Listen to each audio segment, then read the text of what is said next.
Bye gravitation. अगर आप लोग को याद हो तो ग्रेविटेशनल पोटेंशियल एनर्जी के टॉपिक तक के हम लोग ने क्या किए थे, कंप्लीट किए थे। चैप्टर की स्टार्टिंग केपलर्स के लॉ से हुई थी, फर्स्ट सेकेंड और थर्ड लॉ पढ़े, यूनिवर्सल लॉ ऑफ ग्रेविटेशन देखे, फिर हम लोगों ने एक्सेलरेशन ड्यू टू ग्रेविटी देखे, फिर हम लोगों ने देखे कि variation in acceleration due to gravity क्या होता है, कैसे एल्टीट्यूड पर लैटिट्यूड पर और लैटिट्यूड पर चेंजेस होंगे डेप्थ में मगर। और फिर हम लोगों ने कैपिटल जी का एक एक्सपेरिमेंट देखे थे जिसको कैवेंडिश एक्सपेरिमेंट बोलते थे। फिर उसके बाद हम लोग ने नेक्स्ट टॉपिक देखे थे ग्रेविटेशनल पोटेंशियल एनर्जी, है ना, एस्केप वेलोसिटी देखे थे और ग्रेविटेशनल पोटेंशियल एनर्जी, यहां तक के हम लोगों ने डिस्कस की। नेक्स्ट टॉपिक है अर्थ सैटेलाइट्स। नेक्स्ट टॉपिक क्या है, चलो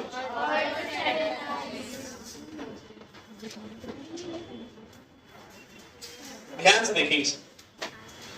देखो अर्थ के पास दो तरीके की सैटेलाइट। पहली सैटेलाइट जिसको हम लोग बोलते हैं natural satellite, and everybody knows कि वो कौन है, मून। मून कौन है, वो नेचुरल जो सैटेलाइट है अर्थ का, वो कौन है बच्चे, मून है। और हम लोगों को पता है कि लगभग अर्थ का एक चक्कर लगाने में इसको 27 दिन 3 घंटे लगते हैं। मून को अर्थ का एक चक्कर लगाने में तो कितना टाइम लगेगा, 27.3 उसका जो टाइम पीरियड होता है रोटेशन वाला, ठीक है। मगर ये तो नेचुरल हो गए ना, वो बाय नेचर है, हम लोग मतलब उसके अंदर कोई चीज हम लोग ने किए हुए नहीं। बट आपको पता है इसके अलावा 10th स्टैंडर्ड में जो स्पेस मिशन हम लोगों ने पढ़े थे तो हम लोगों ने पढ़े थे कि लगभग 6400 से ज्यादा सैटेलाइट्स हम लोगों ने लॉन्च किए अर्थ के अराउंड। इनको बोलते हैं हम लोग आर्टिफिशियल सैटेलाइट्स। क्या होते हैं इनको, आर्टिफिशियल। और आर्टिफिशियल सैटेलाइट्स जो होती है वो दो जगह पे प्लेस होती है, एक होती है इक्वेटर के अराउंड में, एक होती है ऑर्बिट के अराउंड। अगर आप इक्वेटर के अराउंड में सैटेलाइट्स को प्लेस करते हो तो उनका जो टाइम पीरियड ऑफ रेवोल्यूशन होता है बच्चों वो 24 आवर्स का होता है। कितना, और हम लोग को पता है कि अर्थ को खुद का एक चक्कर लगाने में कितना टाइम लगता है, 24 आवर्स। मतलब आप देखें तो ये अर्थ के हिसाब से स्टेशनरी होती है ना। हम लोग हमेशा मतलब वो अर्थ का एक ही हिस्सा क्या करेंगे, कांस्टेंट देखते आएंगे। वो टॉम एंड जेरी देखो ना, जेरी टॉम के पीछे छुप जाता है, जहां जेरी घूमता है टॉम घूमता है, जेरी पीछे पीछे घूमता है। जियो स्टेशनरी, जियो मतलब अर्थ के हिसाब से स्टेशनरी, जियो स्टेशनरी। या फिर आप इसको बोल सकते हैं जियो सिंक्रोनस। सिंक्रोनस का मतलब क्या, सिंक्रोनाइज हो जाने का मतलब मेरे साथ में मैच हो जाना। जब कोई गाना गा रहा है उसके टोन में टोन मिला के आपने भी गाना गा रहा है, हमने सिंक्रोनाइज हो गए। क्या हो गया ये, सिंक्रोनाइज। ऐसे ही जियो सिंक्रोनस मतलब अर्थ का टाइम पीरियड और उस सैटेलाइट का टाइम पीरियड क्या होता है, सेम। इसीलिए हम लोग उसको जियो स्टेशनरी या फिर जियो सिंक्रोनस सैटेलाइट बोलते हैं। ये जो सैटेलाइट होते हैं इनसेट और जीसेट जो सीरीज हम लोगों ने पढ़े थे, जो वेदर फोरकास्टिंग के लिए, टेलीकम्युनिकेशन के लिए, लाइव ब्रॉडकास्टिंग के लिए यूज होती है, वो सारी सैटेलाइट्स इसके अंदर आती है। अगर आप पोलर रीजन में किसी सैटेलाइट को प्लेस करते हो बच्चों तो वो अर्थ का एक चक्कर लगभग 85 मिनट्स में लगाता है। आपने 10th स्टैंडर्ड में 90 मिनट्स पढ़े थे, यहाँ पर 85 मिनट्स दिए क्योंकि वो लो अर्थ ऑर्बिट में प्लेस होती है। High earth orbit, low earth orbit, medium earth orbit पढ़े थे, तो ये लो अर्थ ऑर्बिट में प्लेस होती है। तो ये अर्थ का एक चक्कर लगभग कितने टाइम में लगाते हैं, 85 मिनट्स पे लगा। मतलब ये दिन भर में अर्थ का तकरीबन 16 चक्कर लगा लेती। कितना, मतलब अर्थ की स्पीड तो है, वो लोग और ज्यादा क्योंकि करीब से घूम रहे इसीलिए ज्यादा क्या करते हैं, अर्थ के अराउंड में रिवॉल्व कर पाते हैं और अर्थ का मल्टीपल रेवोल्यूशन की वजह से मल्टीपल जगह को क्या करते हैं, कैप्चर कर पाते हैं। समझ में आ रही है, दोनों का अलग अलग पर्पस होता है। हम लोग अलग अलग सैटेलाइट्स को अलग अलग हाइट पर क्या करते हैं, लॉन्च करते हैं। देखो जब किसी सैटेलाइट को आप लॉन्च करते हैं ना बच्चे लोग, तो जब वो अपनी ऑर्बिट पे पहुंच जाती है तो उसको एक हॉरिजॉन्टल वेलोसिटी दी जाती है। क्या दी जाती है, जिसकी वजह से वो सर्कल में घूमने लगती है, ठीक है। और एक होती है क्रिटिकल वेलोसिटी, जिसको 10th में पढ़े थे कि जिससे आप किसी ऑब्जेक्ट को अगर अर्थ के सरफेस से लॉन्च करो तो वो पर्टिकुलर हाइट में पहुंच जाएगी। याद है कि नहीं? तो एक होती है क्रिटिकल वेलोसिटी, एक होती है एस्केप वेलोसिटी। हॉरिजॉन्टल वेलोसिटी समझ में आया ना। देखो भैया ये तो स्ट्रेट थी, ऊपर चले गए, मगर घूमना तो ऐसा है ना, घूमना तो ऐसा है सर्कल में, तो उसके लिए हॉरिजॉन्टल प्रोजेक्शन वेलोसिटी देना पड़ेगा, जिसको टेंजेंशियल वेलोसिटी भी बोल सकते हैं। तो उस वेलोसिटी को या फिर ऑर्बिटल वेलोसिटी भी बोल सकते हैं कि ऑर्बिट में घूमने वाली जो वेलोसिटी होगी, तो वो जो वेलोसिटी होती है उसको लोग क्या बोलते हैं, ऑर्बिटल वेलोसिटी बोलो या हॉरिजॉन्टल वेलोसिटी बोलो। तो जब आप किसी सैटेलाइट को लॉन्च करते हैं तो उसके अंदर ना उसको अलग अलग स्पीड से क्या किया जाता है, लॉन्च किया जाता है। इधर एस्केप वेलोसिटी के बराबर, एस्केप वेलोसिटी से कम, क्रिटिकल वेलोसिटी के बराबर, क्रिटिकल वेलोसिटी से कम, इस तरीके से अलग अलग केसेस क्या होते हैं। तो मैं वन बाय वन उन केसेस को समझने की कोशिश करता हूं। पहला केस, मान लो आपने जिस सैटेलाइट को लॉन्च किए उसकी जो हॉरिजॉन्टल वेलोसिटी होगी वो क्रिटिकल वेलोसिटी से कम है। क्रिटिकल वेलोसिटी से क्या है? क्रिटिकल वेलोसिटी कौन सी वेलोसिटी होती थी? ये वो वेलोसिटी होती थी जिससे एक ऑब्जेक्ट पर्टिकुलर हाइट पे जाने के बाद अर्थ के अराउंड में क्या करेगा, रिवॉल्व करेगा। मैं बोल रहा हूं कि उससे भी कम वेलोसिटी, उससे भी क्या है? तो भैया देखो, हॉरिजॉन्टल वेलोसिटी क्रिटिकल वेलोसिटी से भी क्या है भैया, मान लेते हैं कि ये अर्थ है और यहां पर से ये सैटेलाइट को हॉरिजॉन्टल वेलोसिटी दी है, घूमा, हाँ है ना? तो ये पता है कौन सा शेप लेगा बच्चों? सर्कुलर नहीं लेगा, ये शेप लेगा एलिप्टिकल। कैसा शेप लेगा? ये एलिप्टिकल लेगा, एलिप्स शेप लेगा। और जरूरी नहीं कि ये एलिप्टिकल शेप में घूमेगा, ये एलिप्टिकल शेप लेकर स्पाइरल पाथ लेकर कहां पर आके गिर जाएगा, अर्थ के ऊपर, क्योंकि इसकी जो हॉरिजॉन्टल वेलोसिटी वो क्रिटिकल वेलोसिटी से क्या है, कम है। अगर क्रिटिकल वेलोसिटी के बराबर होती तो घूमता ना, मगर यहां पर तो क्या हो गई, कम हो गई। तो ये ऑब्जेक्ट एलिप्टिकल शेप में घूमने के बाद due to air friction and all those कहां पर आ जाएगा, वापस से अर्थ के सरफेस के ऊपर। ठीक है, पहला केस। दूसरा केस, अगर मान लेते हैं कि हॉरिजॉन्टल वेलोसिटी किसके बराबर है, क्रिटिकल वेलोसिटी के बराबर है, तो सिंपल सा लॉजिक है, अगर हॉरिजॉन्टल वेलोसिटी क्रिटिकल वेलोसिटी के बराबर है तो वो ऑब्जेक्ट जो है अर्थ के अराउंड में कैसा घूमेगा, सर्कल में। कैसा घूमेगा बच्चे लोग, सर्कल। ठीक है, सेकंड केस। थर्ड केस, अगर आप उस सैटेलाइट को जिसको लॉन्च कर रहे हैं उसकी जो हॉरिजॉन्टल वेलोसिटी है वो क्रिटिकल वेलोसिटी से क्या हो जाए, ज्यादा हो जाए। क्या हो जाए बच्चे लोग, आपके केस बुक में यही दिया है केस। अच्छा, तीसरे केस में बोला कि हॉरिजॉन्टल उल्टा कर रहा हूं, क्रिटिकल वेलोसिटी से ज्यादा है मगर एस्केप वेलोसिटी से क्या है, एस्केप वेलोसिटी मतलब अर्थ की ग्रेविटेशनल फील्ड के बाहर। ये बाहर नहीं है, ये बाहर, ये कैसा है बच्चे लोग, क्रिटिकल वेलोसिटी से ज्यादा मगर एस्केप वेलोसिटी से क्या है। तो इस केस में क्या होगा, ये अर्थ है, लेट्स से आपने इसको यहां पे से लॉन्च किया तो ये अर्थ के अराउंड में एलिप्टिकल शेप में रिवॉल्व करेगा। कैसे शेप में, एलिप्टिकल शेप। फोर्थ केस, क्या हो अगर इसकी हॉरिजॉन्टल वेलोसिटी एस्केप वेलोसिटी के बराबर हो जाए। एस्केप वेलोसिटी बराबर मतलब बाहर जाने वाला, कहां जाने वाला है, तो उस केस में ये मान लेते हैं अर्थ है, तो भैया ये पैराबोलिक शेप लेगा। समझ में आ रहा है ना, एलिप्टिकल में घूमेगा नहीं, पैराबोला शेप लेगा। कैसा शेप लेगा, पैराबोला। ये शेप को क्या बोलते हैं, शेप सबको समझ में आ रहा है ना। ये सर्कल था, ये क्या था, एलिप्स था, ये भी क्या था, एलिप्स था, और ये कैसा हो गया, ऑफ कोर्स है ना, क्योंकि इस केस में जो हॉरिजॉन्टल वेलोसिटी वो एस्केप वेलोसिटी के बराबर हो गई। एस्केप वेलोसिटी के बराबर हो गई, इसका मतलब क्या, इसका मतलब ये कि सर अब वो अर्थ की ग्रेविटेशनल फील्ड के बाहर जाएगा, और बाहर जाएगा तो सर्कल में या एलिप्स में घूमने वाला घूमेगा कब, जब एस्केप वेलोसिटी से कम रहेगा तब ना, हाँ या ना। सर्कल में घूमे, एलिप्स में घूमे, उससे कोई लेना देना।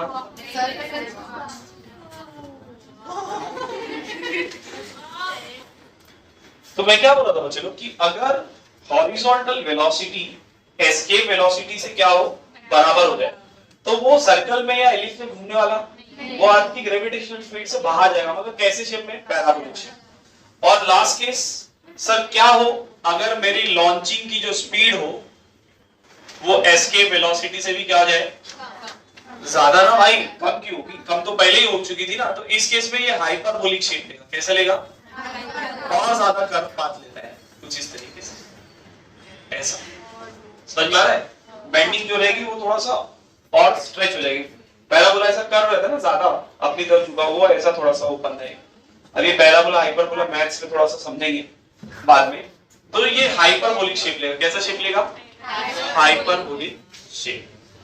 बोलने का मतलब ये है कि अगर आपको सैटेलाइट को अर्थ के अराउंड में सर्कुलर फॉर्म में अगर रिवॉल्व करना है तो कौन सी वेलोसिटी से लॉन्च करना पड़ेगा, क्रिटिकल वेलोसिटी से। कौन सी वेलोसिटी से, तभी वो एक फिक्स ऑर्बिट में जाने के बाद अर्थ के अराउंड में एक फिक्स ऑर्बिट पे क्या करेगी, रोटेट करेगी। सही बात है, कोई दिक्कत। नेक्स्ट टॉपिक ही अपना क्या है चलो, yes expression for critical velocity. थोड़ा ध्यान से समझिए, क्रिटिकल वेलोसिटी का मतलब क्या, ऑब्जेक्ट कैसा घूम रहा होगा, सर्कल में। ऑब्जेक्ट कैसा घूम रहा होगा, मान लीजिए कि ये अर्थ है और एक ऑब्जेक्ट है जो अर्थ के अराउंड में क्या कर रहा है, रिवॉल्व कर रहा है। लेट्स से अर्थ का, ये ऑब्जेक्ट का रेडियस स्मॉल आर, हम लोग पता है कि अर्थ का रेडियस कैपिटल आर और इस हाइट को क्या बोलते हैं, h। तो स्मॉल आर किसके बराबर है, capital R plus h। Everybody knows कि सर्कल में घुमाने के लिए चाहिए सेंट्रीपिटल फोर्स, और इसके ऊपर एक फोर्स और एक्ट कर रहा होगा, ग्रेविटेशनल फोर्स। फोर्स लगेगा सर्कल में घुमाने के लिए, ग्रेविटेशनल फोर्स उसको होल्ड करके रखा है। तो भैया आप लोगों को पता है कि सर सेंट्रीपिटल फोर्स किसके बराबर होता है, ग्रेविटेशनल फोर्स के बराबर होता है, हाँ या ना, कोई दिक्कत है। सेंट्रीपिटल फोर्स का फॉर्मूला क्या होता है बच्चों, mv स्क्वायर बाय r, पढ़े है ना, mv स्क्वायर बाय, मैं क्योंकि क्रिटिकल वेलोसिटी की बात कर रहा हूं इसीलिए सफिक्स में क्या लगा देता हूं, c। ग्रेविटेशनल फोर्स का formula gmm upon r square, एक r से एक r, स्मॉल m से स्मॉल m। तो क्रिटिकल वेलोसिटी का स्क्वायर किसके बराबर होगा, gm upon taking square root. तो क्रिटिकल वेलोसिटी किसके बराबर होगी, under root gm upon r। याद है, कोई दिक्कत। और अगर आपको याद हो तो हम लोगों ने पढ़े थे gm is equals to gr square, small के फॉर्म में लिखता हूं क्योंकि स्मॉल के फॉर्म में आया ना, gm is equals to gr square. तो हम लोग यहाँ पर gm की जगह क्या रख सकते हैं, gr स्क्वायर रख सकते हैं। ध्यान से देखो बच्चों, अगर मैं gm की जगह gr स्मॉल r है ना, gr स्क्वायर रख देता हूं तो एक r से एक r भी क्या आ जाएगा, तो यहाँ पर क्या बचेगा, अंडर रूट जी। क्या गड़बड़ हो गया, जी आर कुछ गड़बड़ हो रही है, हाँ वो सही है, वो लिख देंगे स्मॉल आर को आर प्लस एच, बट वो नीचे आना चाहिए। या सुनो, बराबर है। क्रिटिकल वेलोसिटी का फॉर्मूला क्या आया, एक तो ये फॉर्मूला है और ये एक फॉर्मूला है। यहां ध्यान से देखो, अगर आप अर्थ के सरफेस के करीब घूम रहे हैं, लास्ट टाइम ये डिस्कशन में आया था जब ग्रेविटेशनल पोटेंशियल एनर्जी पढ़ते थे, तो जब आप अर्थ के सरफेस के करीब घूमते हो, मतलब कि ये जो स्मॉल आर होता है बेसिकली वो होता क्या है, आर प्लस एच। और जब आप अर्थ के करीब होते हो तो हाइट बहुत कम होती है, तो लोग आर प्लस एच को अप्रोक्सीमेटली किसके बराबर लिखते थे। तो अगर अर्थ के सरफेस के करीब है, near surface of earth, near surface of अर्थ, आप स्मॉल आर की जगह क्या लिख सकते हो, कैपिटल आर। क्या लिख सकते हो, देखो ऐसे तो क्रिटिकल वेलोसिटी जो है वो हाइट पर डिपेंड करती है। स्मॉल आर की जगह आप चाहो तो आर प्लस एच रखो तो वो किस पर डिपेंड करती है, हाइट पर। बट अगर आप अर्थ के सरफेस के करीब हो तो हाइट ना के बराबर है, तो उसको हम लोग क्या कर देते हैं, निकले। अब ये जी की वैल्यू सभी को याद होगी, 9.8 होती है। आर की वैल्यू सभी को पता है 6400 किलोमीटर होती है। आप इसका आंसर निकालोगे तो 7.8 किलोमीटर पर सेकेंड, लगभग इतना 7.8 या 7.9 अप्रोक्सीमेटली मान सकते हो, 8 किलोमीटर पर सेकेंड। ये वो वेलोसिटी जिससे आप लॉन्च करोगे तो वो अर्थ के नियर, अर्थ के करीब में क्या करेगी, सर्कुलर फॉर्म में रोटेट करेगी। आप समझ रहे हैं मैं क्या बोल रहा हूं, जैसे जैसे हाइट बढ़ते जाएगी क्रिटिकल वेलोसिटी क्या होती जाएगी, कम होती जाएगी, क्योंकि हाइट और ग्रेविटी में कौन सा रिलेशन है, क्रिटिकल वेलोसिटी में इनवर्स का रिलेशन। तो अगर हाइट बढ़ रही है तो क्रिटिकल वेलोसिटी क्या हो जाएगी, आप समझ रहे हैं, पक्का बच्चा लोग, कोई दिक्कत। अच्छा एक बात को समझ लो यहाँ पे मेरी बात को, कि ये जो हम लोगों ने केस लिखे हैं देखो कितना है, 7.8 किलोमीटर। मतलब एक नॉर्मल जब हम लोग एरोप्लेन वगैरह जो भेजते हैं उसकी जो स्पीड होती है लगभग उससे 25 गुना ज्यादा होता है। कितना, 25 गुना, 25 टाइम्स मोर। इतनी हाई स्पीड से जब आप भेजोगे तो वो अर्थ के अराउंड में क्या करेगी, जाके रिवॉल्व करेगी। समझ में आया, आया ना। जैसे जैसे हाइट बढ़ती जाएगी वेलोसिटी क्या होती चली जाएगी।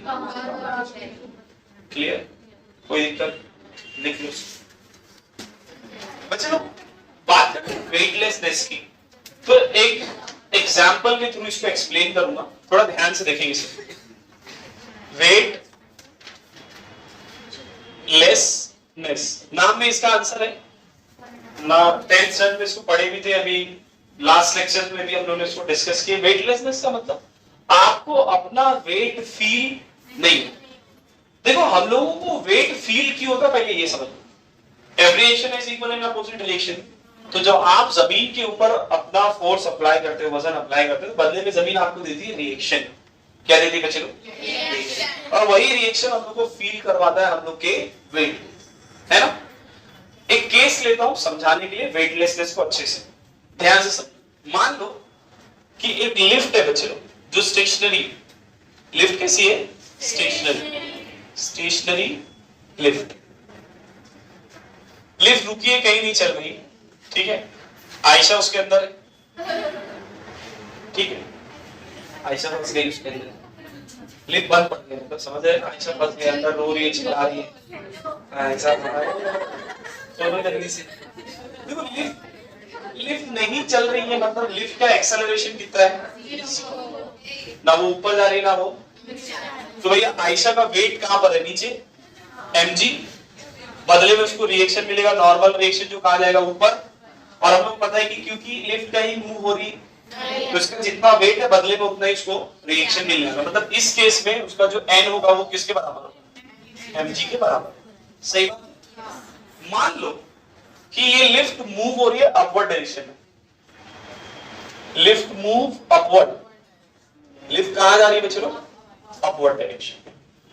तो भैया ये लिफ्ट है, ठीक है। आयशा खुश हो गई, लिफ्ट चालू हो गई है, ठीक है। लिफ्ट कहां जा रही है? ऊपर। नेट एक्सेलरेशन ऊपर की, पहले 0 था, अब नेट एक्सेलरेशन ऊपर की तरफ है। लेट्स से वो ऊपर की तरफ है, इसलिए सफिक्स में यू लगा देता हूं, अपवर्ड। हम लोगों को पता है अभी भी इसका वेट कहां जाएगा? नीचे। और नॉर्मल रिएक्शन कहां जाएगा? आपको याद है ना, मैंने अभी लास्ट टाइम आप लोगों को बताया था, नेट फोर्स जो होता है वो क्या होता है? जैसे ये ऊपर जा रहा है ना, तो वो कैसे होगा? n माइनस mg, क्योंकि ऊपर की तरफ जा रहा है, इसीलिए जो ऊपर उसको प्लस लेंगे, जो नीचे उसको, तो n माइनस mg। ये दोनों फोर्स है, तो वो किसके बराबर होगा? फोर्स के बराबर होगा। और वो फोर्स कितना होगा? Mass into acceleration. एक्सेलरेशन कितना है? au। अगर आप यहाँ पर ध्यान से देखो, माइनस mg को उठा के अगर मैं इधर ले आऊं, तो n का फॉर्मूला क्या हो जाएगा? mg प्लस, मतलब उसको जो नेट रिएक्शन मिलने वाला है वो सिर्फ उसके वेट का मिलने वाला, ये भी मिलने वाला। मान लेते हैं एक एग्जांपल कि 1000 न्यूटन का रिएक्शन मिल रहा था, वेट भी कितने था? 1000 न्यूटन का। समझाने के लिए, यहां तो एक्सेलरेशन 0 था, तो नीचे 1000 न्यूटन, ऊपर बैलेंस था। अब मान लो कि ये ऊपर जब जा रहा था तो ये 100 न्यूटन के थ्रू जा रहा था। फोर्स जो था वो कितना था? 100 न्यूटन। ये 1000 न्यूटन और ये भी, अरे वेट 1000 न्यूटन नीचे और उसका रिएक्शन 1000 न्यूटन ऊपर, और ये 100 न्यूटन ऊपर। तो n का फॉर्मूला क्या है? mg प्लस, mg कितना है? 1000, और ये वाला फोर्स कितना है? मतलब इस केस में कितना हो गया? 1100। इस केस में कितना था? 1000। इस केस में कितना था? बोलने का मतलब ये कि जब वो ऊपर आएगी तो उसको वेट क्या फील होगा? ज्यादा। ये चाहो तो आप टेक्निकली ट्राई कर सकते। मैंने लास्ट टाइम बताया था, लिफ्ट के अंदर वेइंग मशीन लेके जाओ, रखो, उसके ऊपर खड़े रहो। जब रुकी है तो वजन देखो, जब ऊपर जा रही है तो वजन देखो, और जब नीचे जाएगी तो वजन देखो। तीनों ही केस में आपको स्लाइट डिफरेंस देखने के लिए, ठीक है। ये तो सेकंड केस हो गया। तीसरा केस लेते हैं बच्चे लोग कि क्या हो अगर लिफ्ट नीचे जा रही है, lift move downward, lift move down.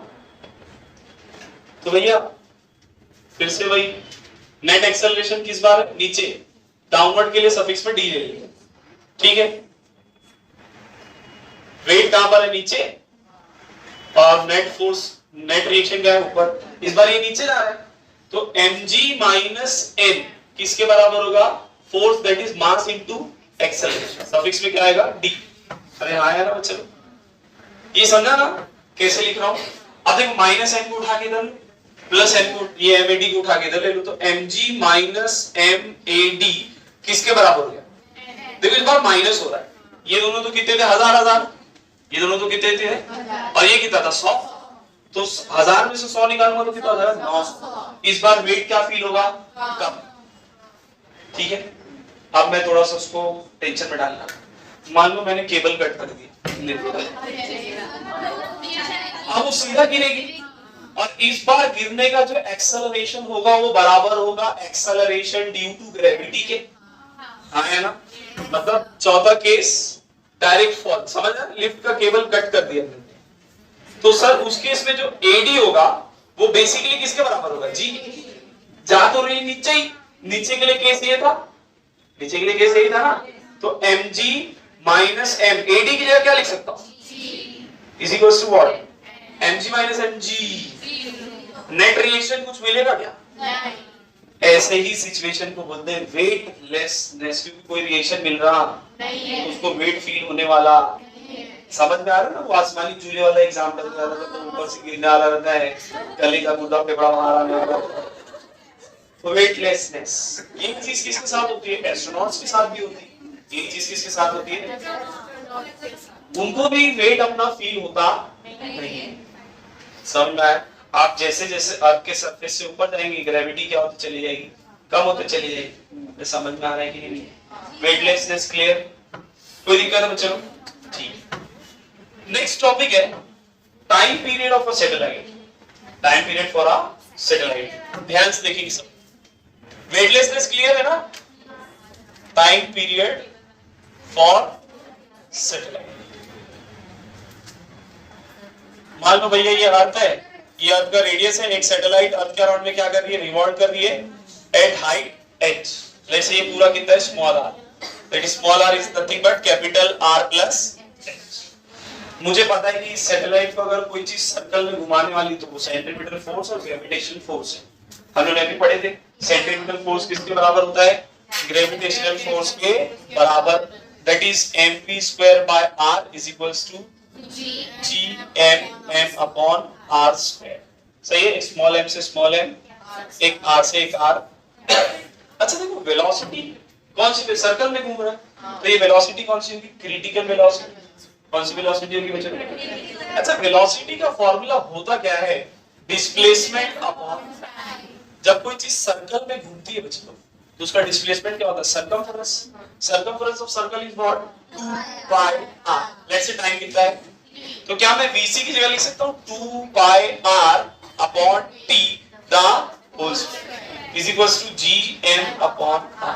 2 का स्क्वायर 4, पाई का स्क्वायर पाई स्क्वायर, r का square r square upon t square is equals to gm upon, take this t square here, r here and gm on denominator, तो क्या होगा 4 pi square r square into r, gm नीचे is equals to what, ध्यान से देखो Kepler's का third law proof हो गया, 4 constant, pi constant, g constant, mass of earth, ये सब क्या है, इसका मतलब t square is directly proportional to what, ये प्रोपोर्शनलिटी की साइन हटा के कांस्टेंट लगा देते, कांस्टेंट ये, अरे समझा कि नहीं, बट उधर पे जाना नहीं है तुम लोग को, ठीक है। हम लोग को basically t square time period निकालना था ना, तो t स्क्वायर किसके बराबर हो गया, 4 pi square r cube upon gm। अब अगर आपको याद हो तो हम लोग पढ़े थे gm किसके बराबर होता है, g r स्क्वायर के बराबर होता है, तो आप यहां पर लिख सकते हो 4 pi square r cube, gm की लगा दी तो g r square, r square से r स्क्वायर, तो t स्क्वायर कितना हो गया 4 pi square r upon g, taking square root both the side, तो t कितना आ जाएगा 2 pi under root r upon g। ये टाइम पीरियड किसके लिए, हाइट के लिए। अगर सरफेस ऑफ अर्थ पे होगा तो स्मॉल r की जगह क्या लिख सकते हैं, अभी पढ़े थे ना, at surface of earth, at surface of earth height कितनी होगी 0, मतलब capital R plus h, h तो अप्रोक्सीमेटली बहुत कम है तो उसकी जगह हम लोग क्या लिख देंगे, तो t is equals to 2 pi under root, small r की जगह क्या लिख रहा हूं, सही है, कैपिटल R की वैल्यू आपको पता है, रेडियस ऑफ अर्थ पता है ना 6400, g की वैल्यू पता है 9.8, इनको जब पुट करोगे सॉल्व करोगे तो इसका आंसर आएगा लगभग 85 मिनट्स। कितना आएगा बच्चों, मतलब अगर आप अर्थ के सरफेस पे किसी सैटेलाइट को रिवॉल्व करवाते हो तो उसका जो टाइम पीरियड होगा वो लगभग कितना होगा 85 मिनट, कितना होगा, क्लियर है बच्चों, कोई दिक्कत पक्का लिख लो। टॉपिक है बच्चों बाइंडिंग एनर्जी, लास्ट टॉपिक क्या अपनी, अब ये है क्या, इसको समझ लो। and this will be the end for this chapter.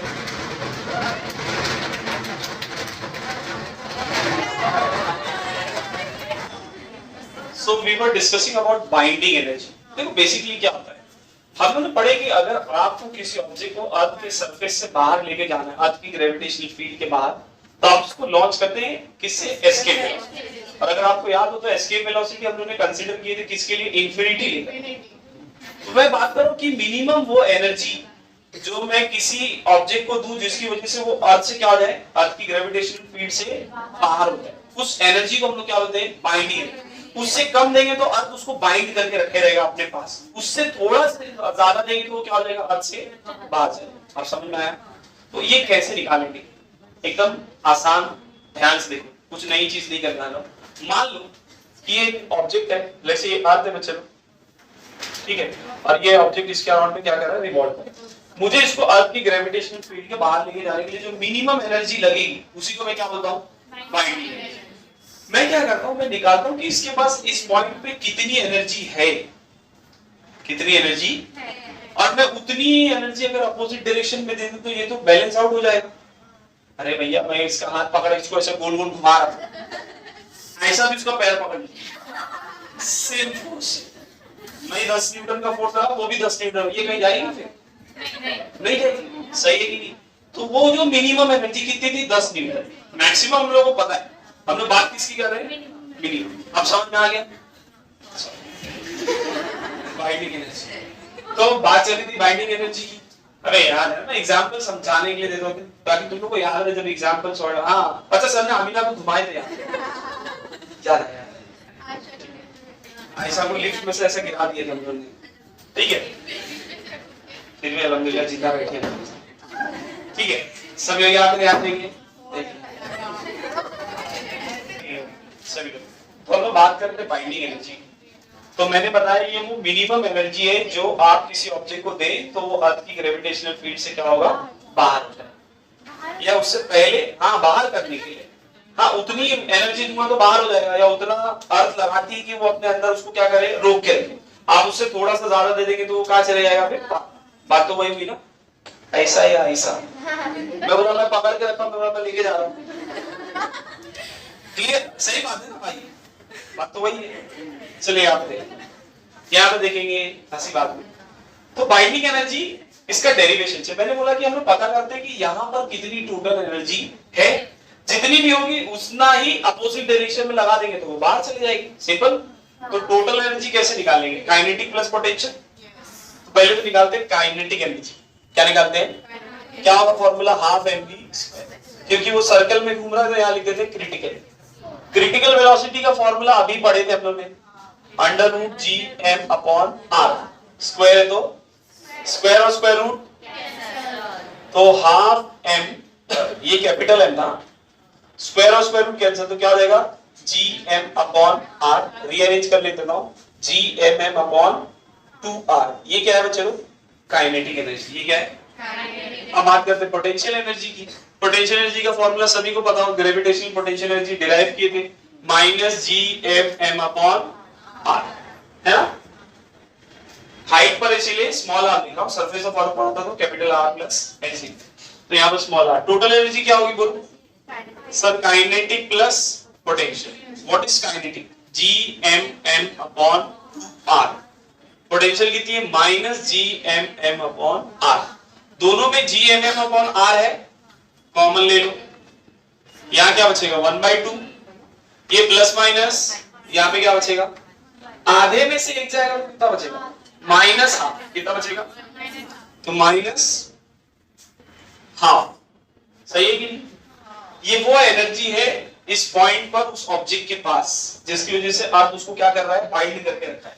अगर मैं इतनी ही एनर्जी या इससे ज्यादा एनर्जी दे दूं अपोजिट डायरेक्शन, कहां दे दूं?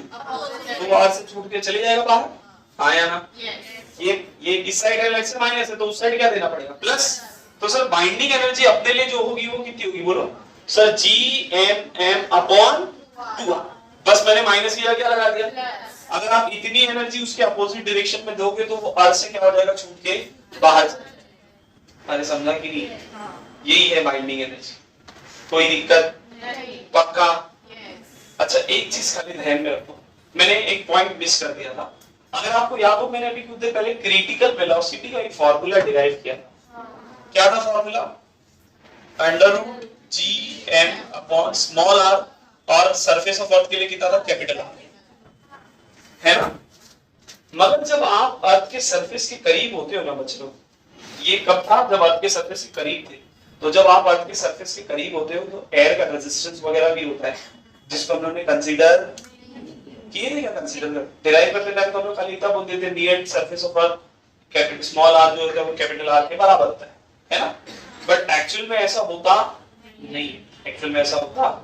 तो एक्चुअल फार्मूला क्या है? एक्चुअल फार्मूला क्रिटिकल में एक अपने को दिया हुआ है, वो लिख देता हूँ। हाँ, क्रिटिकल वेलोसिटी ये कब है?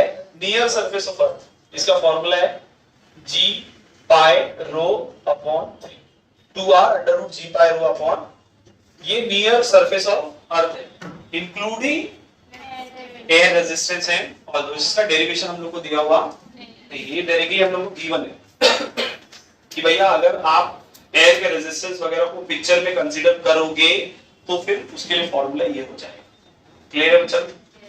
मैं उस टाइम भूल गया बोलना, इसीलिए अलग से बोल दिया। ठीक है, so with this chapter is